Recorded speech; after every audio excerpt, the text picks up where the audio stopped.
শবে বরাতের কোনো আমল আছে কিনা, শবে বরাতের রোজা ও নামাজের নিয়ম কি, সবচেয়ে বহুল জিজ্ঞাসিত প্রশ্ন এখনকার। শবে বরাত আসছে, যেটাকে আসলে হাদিসের ভাষ্যে বলা হয়েছে মধ্য শাবানের রাত, শবে বরাত না, এটার হাদিসের ভাষ্যের নাম কি? মধ্য শাবানের রাত। এই মধ্য শাবানের রাত বা মধ্য শাবানের রজনী, এই রাতে যেটাকে আমরা শবে বরাত বলি, এই রাতের নামাজের নিয়ম কি?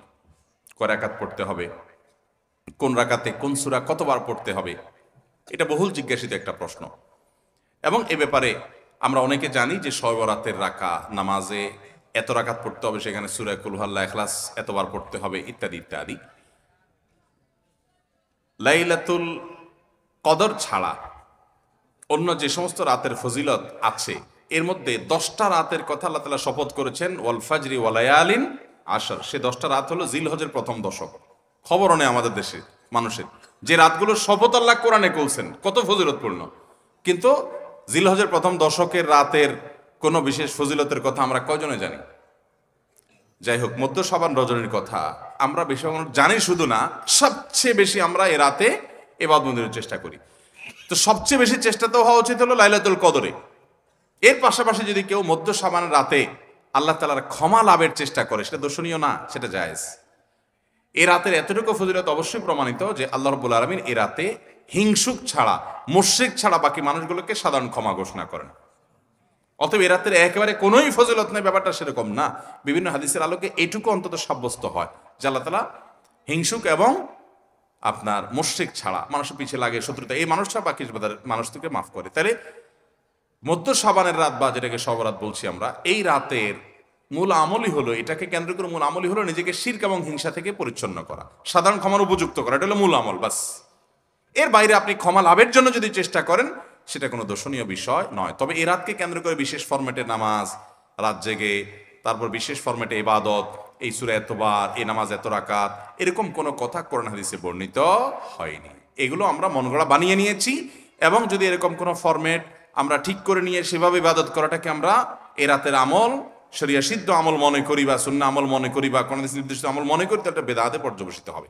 অতএব বাড়াবাড়ি এবং ছাড়াছাড়ি এই দুইটাই আমাদেরকে পরিহার করতে হবে। যতটুকু আছে ততটুকু আমরা আমল করব এবং এসে আমল অনুযায়ী আমরা চলার চেষ্টা করব। শবে বরাতে সবচেয়ে বেশি মানুষ মসজিদে কেন ভিড় জমায় বলেন তো? শবে কদর বেশি ফজিলতপূর্ণ না এই রাত? শবে কদর কোনো তুলনা আছে শবে কদরের সাথে কোনোটার? কিন্তু শবে কদরে কি এত মানুষ ইবাদত বন্দেগী করার চেষ্টা করে শবে বরাতে যত করে? কারণ কি? মিষ্টির জন্য বলে, খারাপ বলেন নাই। আমি ছোট থাকতে যখন মাদ্রাসায় পড়ি, লজিংয়ে ছিলাম এক বাড়িতে, আমার মনে আছে এক মসজিদে সারা রাত শবে বরাতে এরকম দোয়া দরুদ হয়েছে। এবার শেষে মিষ্টি বিতরণ হচ্ছে, জিলাপি দিত আর কি তখন। তো জিলাপি দেওয়া হচ্ছে, তো এক আল্লাহর বান্দা তার যে জিলাপি দিচ্ছে সবাই দুটো দুটো করে দিচ্ছে, ভুলে তার একটা পড়ছে আর কি। পরে সেই জিলাপিটি নিয়ে এসে বাইরে ওই মুয়াজ্জিন বেচারার 14 গোষ্ঠী গালিগালাজ করতে করতে বলতেছে যে সারা রাত বেটা সবচেয়ে বেশি কানলাম আমি, আর দিছে আমার একটা। আল্লাহর কাছে এই নসিব চাই এই একটা জিলাপি নিয়ে পাইলাম। সে কানতে কানতে মুয়াজ্জিনকে গালিগালাজ করতে করতে যাচ্ছে। আমার ছোটবেলার ঘটনা। যাই হোক, তো মিষ্টির জন্য যায় না, এটা পুরোপুরি সঠিক না। এত অভাব পড়ে না যে সারা রাত মানুষ মসজিদে পড়ে থাকবে একটা একটু মিষ্টির একটা প্যাকেটের জন্য, আমার মনে হয় না।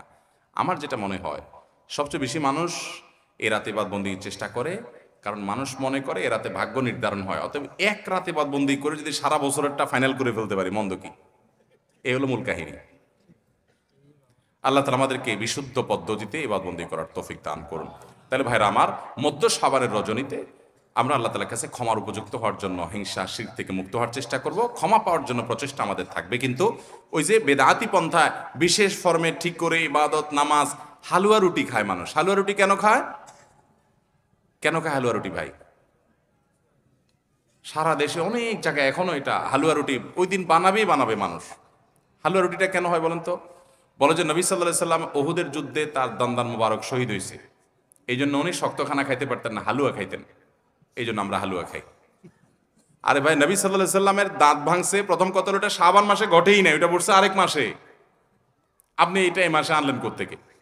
আচ্ছা, তারপরে যদি ধরে নেই এই মাসেই হয়েছে, তো ওনার দাঁত ভাঙছে কাদের আঘাতে? মুশরিকদের আঘাতে, তাই না?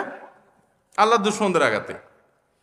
তো কাফেরদের আঘাতে দাঁত ভাঙাতে উনি হালুয়া খাইছে বলতেছেন, যদি এটার কোনো ভিত্তি নেই, বোগাস কথা। তারপরে ধরে নিলাম, তো আপনি ভালো দাঁত নিয়ে হালুয়া খাচ্ছেন কোন শরমে? আপনার বাপের একটা শত্রু আছে, আপনাদের ফ্যামিলির একটা শত্রু